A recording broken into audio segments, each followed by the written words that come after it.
The part of me still is afraid of getting fat. I'm terrified of gaining weight. I'm terrified of being fat again. Melissa Parker woke up before sunrise. A pale sliver of dawn light crept through her curtains, painting the room in gentle gold. She lay still for a moment, listening to the soft hum in her chest, the sound of life, of beating eyelids, of a soul refusing to sleep through change. 4 years, Melissa's mornings had been clouded by guilt and regret. But today, 2 months after leaving Dr. Now's clinic in Houston, the air felt different, crisp, unburdened, full of possibility. She sat up and pushed a button on her nightstand. 2 numbers flipped on the digital scale. She smiled at the tiny drop, 389 pounds. It wasn't just a number. It was a promise. In the bathroom mirror, Melissa traced her reflection, her fingers gentle. The familiar heaviness was still there, but so was something new, a light squareness in her jaw, a clarity in her eyes. She remembered Dr. Now's words, "Progress isn't a race. It's a marathon powered by compassion." She showered, carefully navigating steps she used to avoid. She dressed in teal leggings and a soft white tunic, clothes she never dreamed she'd wear. The fabric hugged her curves with kindness, a celebration of movement over concealment. Downstairs, the aroma of cinnamon oatmeal filled the kitchen. She stirred in cinnamon and blueberries, a small victory aligned with her new habits. As she ate, she reviewed her journaling prompts. What am I proud of today? What challenge did I face, and how did I respond?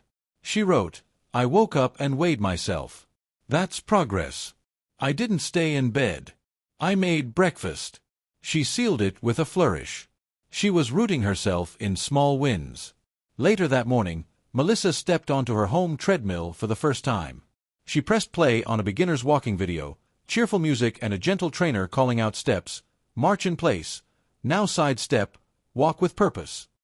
Melissa started slow, 1 mile per hour. Her body protested at first, but she matched the pace with determination.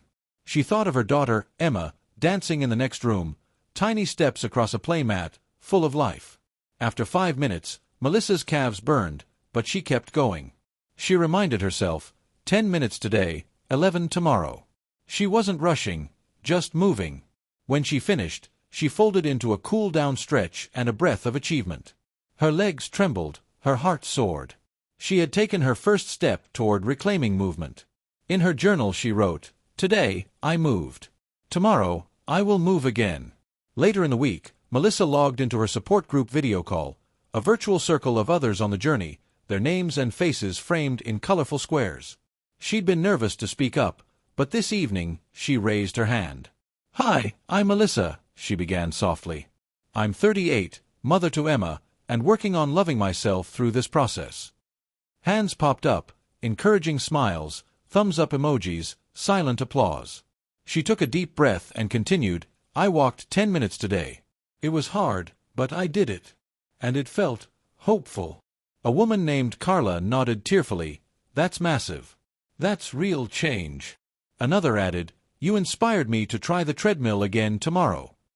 Melissa felt a warmth spread inside, connection, empathy, mutual progress. She logged off and closed her laptop. One voice can spark many others, she thought. This time, I'm not alone. A week later, Melissa sat in a doctor's office for her first post-op check-in. Dr. Harper, a compassionate bariatric nurse practitioner, greeted her with a warm smile. Melissa, how have you been feeling? Okay, tired, sometimes sore, but committed, Melissa replied. Dr. Harper reviewed the weight log. Down 20 pounds since surgery. That's excellent progress. Melissa exhaled. 20 pounds. Each pound represented countless choices, oatmeal instead of donuts, walking instead of staying sedentary, saying no to guilt and yes to care. Dr. Harper added, Your labs look good. How's your emotional health? Melissa paused. It had been hard. There were days she felt overwhelmed, frustrated by slow progress. But she'd learned to feel everything, sadness, hope, anxiety, without letting them stall her. I journal, I walk, I talk to my support group. It helps, even when it's not easy. Dr. Harper nodded. That's resilience. We'll tweak your nutrition plan this month, add more protein. and keep the focus on consistency. That weekend, Melissa attended an art therapy workshop at her local community center. She loved painting as a child but had abandoned it years ago. Today, she clutched a paintbrush, shook first, then pressed it to the canvas. She painted an abstract sunrise, strokes of gold, pink, mint, sky blue. Each brushstroke echoed new energy. A young woman next to her complimented the artwork. "It's beautiful, and so you." Melissa realized creativity was part of her healing. She felt open again. At home that evening, Emma climbed onto Melissa's lap, pointing at the canvas propped in the living room. "Paint, Mommy." Melissa smiled. "Yes, baby. Mommy's painting." She flashed back to a year ago, curled in her car after a grocery trip. Overwhelmed, exhausted, tears slipped down her cheeks. The weight of her choices, the isolation, the disappointment, felt like a cage. But then she'd heard Dr. Now's voice in her voicemail. "We are starting on Monday. You are worth this fight." She remembered pulling her keys from the ignition, walking into her house, and starting to rebuild, not just her body, but herself. By the end of month 2, Melissa had lost 20 pounds, walked 10 minutes every day, reconnected with creativity, built a support network. She felt stronger, more present, more herself. The transformation had begun, not overnight, but moment by moment.